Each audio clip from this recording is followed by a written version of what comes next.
What is good, everyone? Welcome to the channel. Today I'm going to be doing a special driving episode.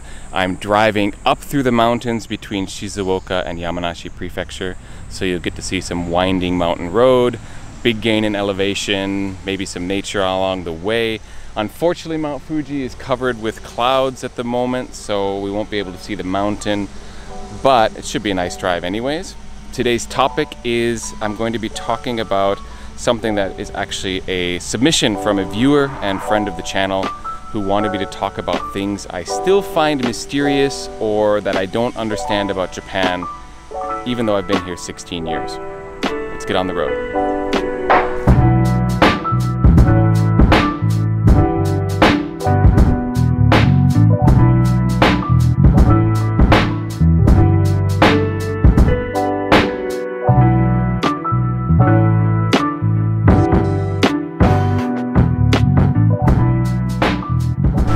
Alright, before we get into the topic, I just want to say we are finally in full-on Japanese summer, which means it's very hot in Japan right now.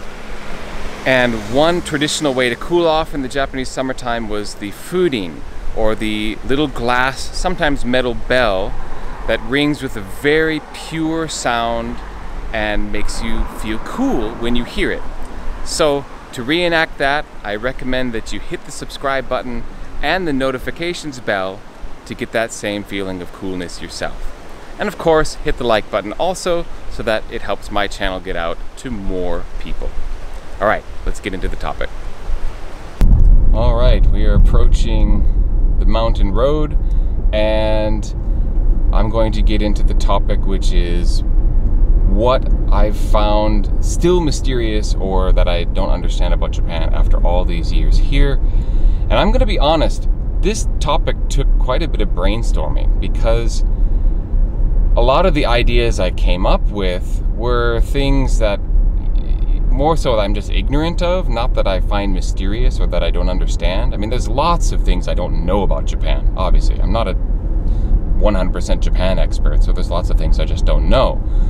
And the other thing I kept running into was, well, I can kind of come up with a rationalization or some sort of explanation for a lot of these if I really think about them. So finding something that I find genuinely mysterious or I don't get this even after all these years wasn't that easy. But at any rate, I managed to come up with two kind of frivolous examples and one deeper example that I'd like to talk about today.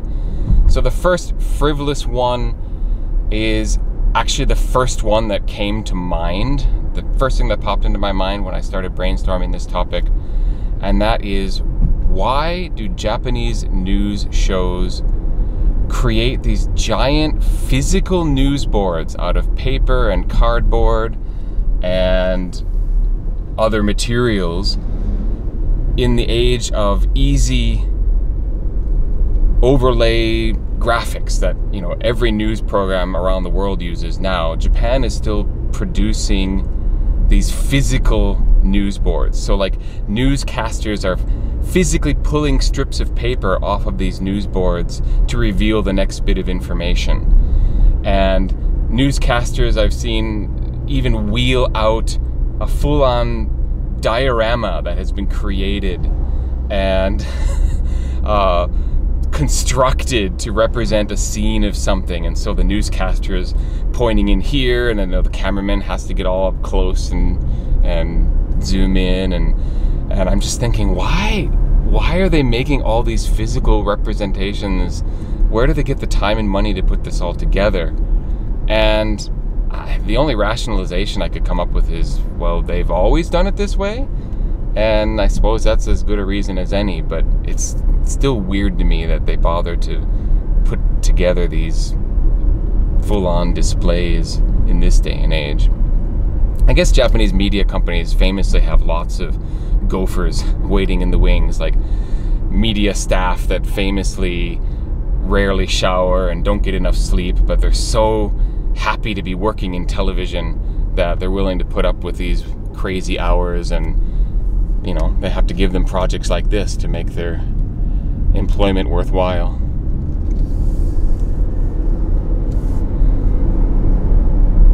The second thing that I still find mysterious, right curve ahead. Oh, thank you, car, is that I guess should I go with the frivolous one second? Yeah, I'll go with the second frivolous one. And that is, I don't understand why Japanese only use their balconies for drying laundry. You just never see people socializing on balconies, or you don't see people just enjoying the evening out on their balconies. You'll see balcony gardens, I suppose. That's the one other use I've seen used for balconies other than laundry, but people don't chill on them. And it's not because they're too small. I've lived in plenty of places where the balconies were plenty decent size and you just don't see people out on them. I used to stand out there and have a drink and enjoy a evening of pleasant weather or something. The first place I ever lived was public housing, and they had really nice, pretty spacious balconies, and I would go out there, and if I had a gathering in my apartment, then, you know, friends would go out there and we'd talk and have a drink, or some of my friends that smoked would smoke out there. Just never saw Japanese people doing the same thing. So yeah, I don't understand why Japanese don't use their balconies as a space for living, because, you know, space is at a pretty big premium in Japan, and to have a balcony that's relegated only for putting your clothes out on it seems like kind of a waste.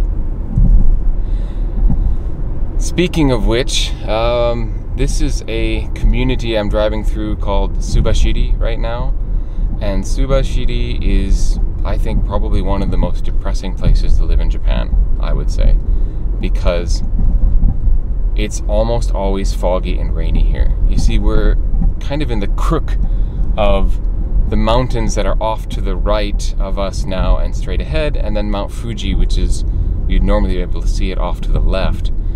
And the clouds just get trapped in here. So it can be sunny and beautiful on the other side of the pass. It can be sunny and beautiful back down the hill, like where I filmed my introduction.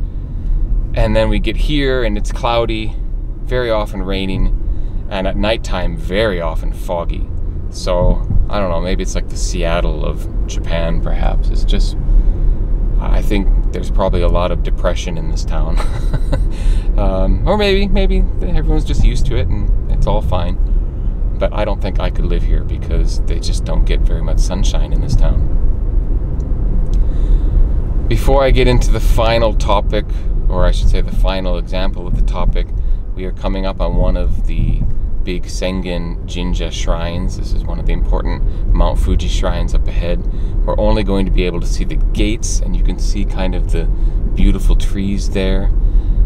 They've got the Japan flag flying out front, which is, you know, you don't usually see the Japanese flag a lot of times. Right before this curve there, you can see the shrine up ahead.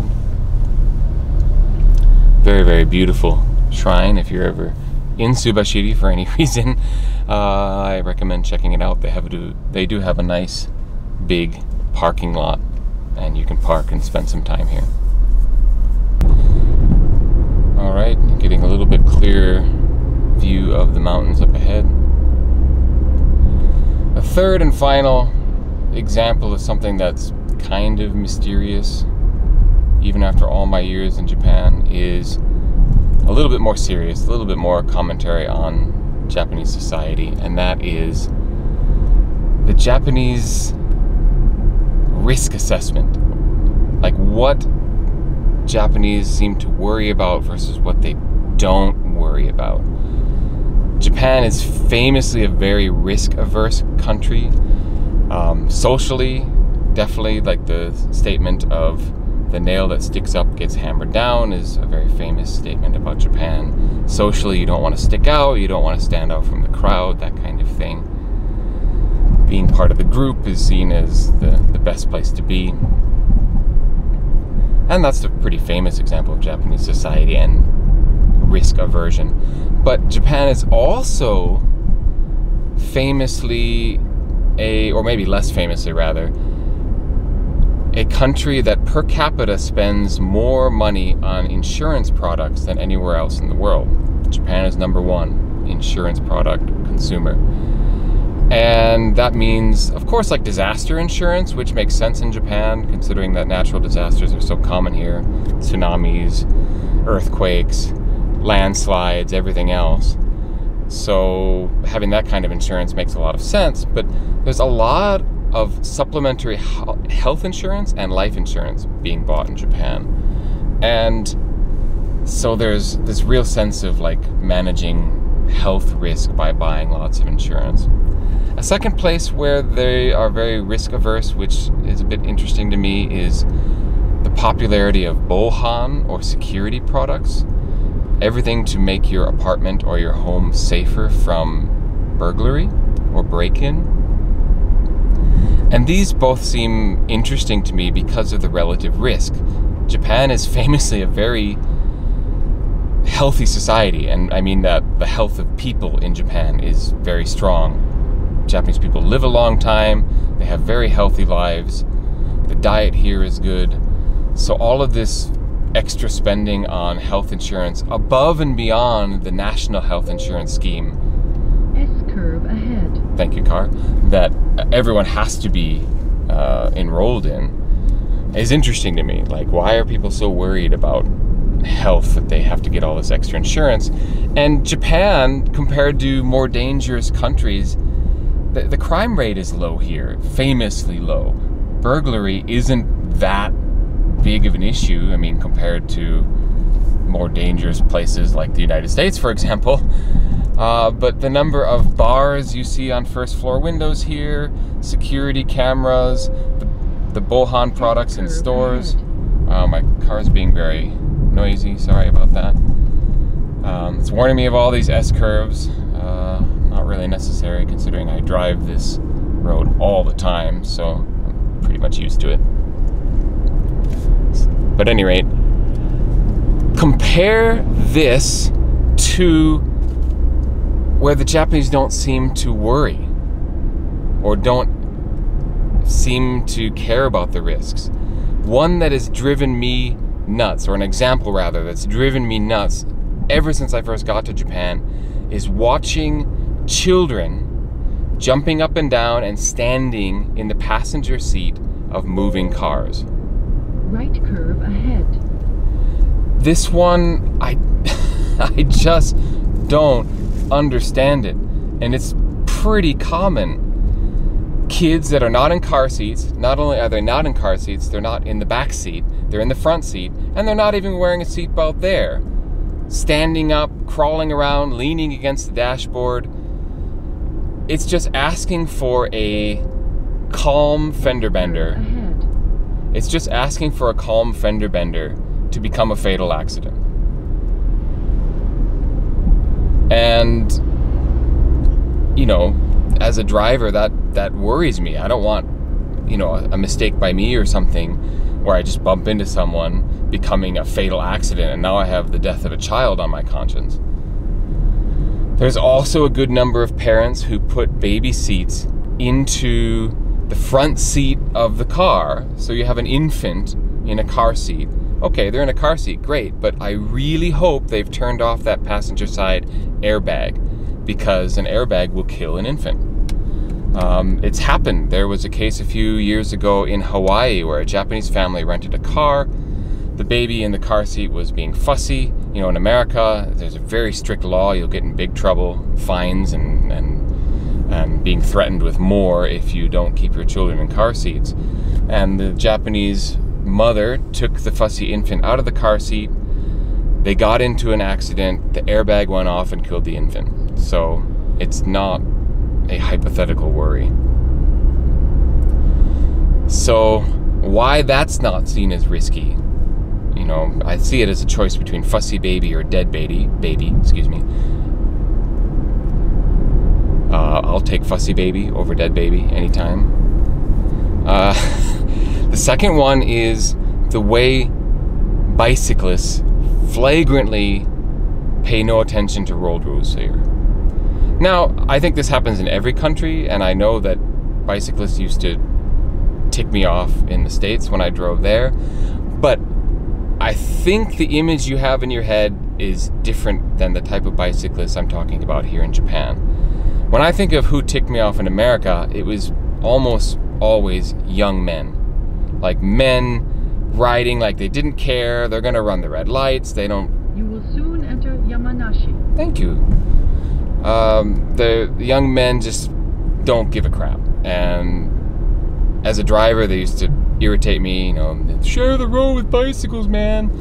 Yeah, if you follow the rules, I'd be more inclined to be polite to bicyclists. S-curve ahead.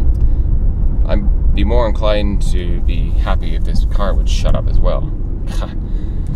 Pet peeve of mine, cars that are constantly warning you of things. If I could disable all of that stuff, I would. Anyway, in Japan though, the problem is not young men, it is mothers on bicycles with children's seats. Very often with children in the seats.